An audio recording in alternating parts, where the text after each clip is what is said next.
अस्सलामुअलैकुम, मैं हूं जाबिर बेग और आप देख रहे हैं यूट्यूब चैनल बेग टीवी।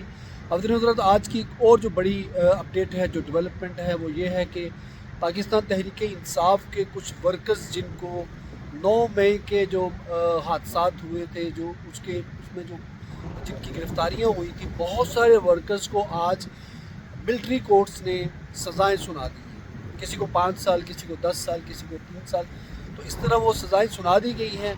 ये बहुत अनफॉर्चुनेट है कि पाकिस्तान के अंदर जो हमारी अदालतें हैं, उस अदालती निज़ाम के ऊपर ये बहुत बड़ा दब्बा है कि सिविलियंस का जो ट्रायल है वो फ़ौजी अदालतों के अंदर हो और फिर उनको फ़ौजी अदालतें ही सज़ाएँ सुनाएँ। तो आज ये जो सज़ाएँ सुनाई गई हैं, ये तमाम तर सियासतदानों के लिए भी एक लम्हा फ़िक्रिया है कि जो आज इनकी फेवर में है, जो इनकी हमायत में है, वो कल इनके मतलब रोते हुए नज़र आएंगे जब उनके मतलब भी ऐसे केसेस स्टार्ट किए जाएंगे और ये फ्यूचर में होगा। तो आज तहरीक इंसाफ के लोगों को सज़ाएं सुना दी गई हैं।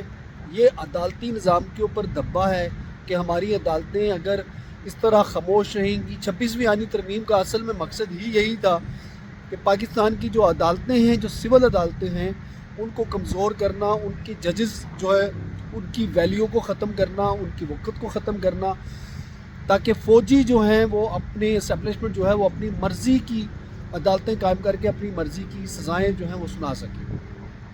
एक तरह से ये भी लिया जा रहा है कि एक प्रेशर बिल्डअप करने की कोशिश है। इमरान खान साहब के ऊपर शायद प्रेशर ज़्यादा बिल्ड किया जाए इस तरीके से कि उनको भी सज़ाएँ सुनाई जा सकती हैं और या कोई बड़ी सज़ा सुनाई जा सकती है। लेकिन सोचने की बात यह है कि पाकिस्तान के अंदर अब कोई ऐसा इदारा रह नहीं गया जहाँ के मिलिट्री इस्टेब्लिशमेंट का होल्ड ना हो।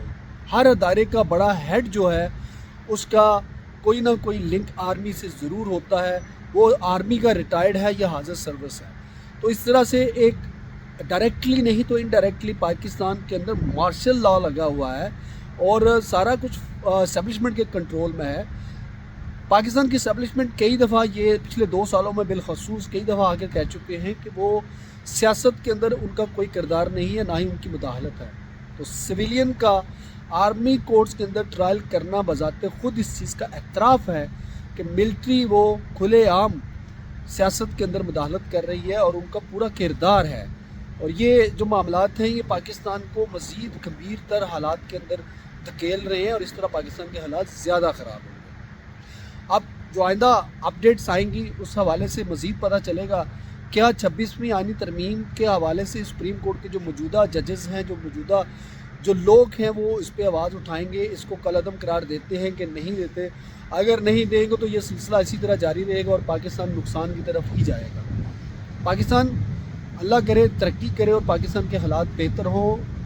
वकला, जजेस, तमाम दीगर जो लोग हैं वो आवाज़ बुलंद करें। ये 26वीं आईनी तरमीम जो है ये मुल्क के लिए तबाही का बाज़ बन रही है। अब तक के लिए इतना ही। अल्लाह हाफ़िज़।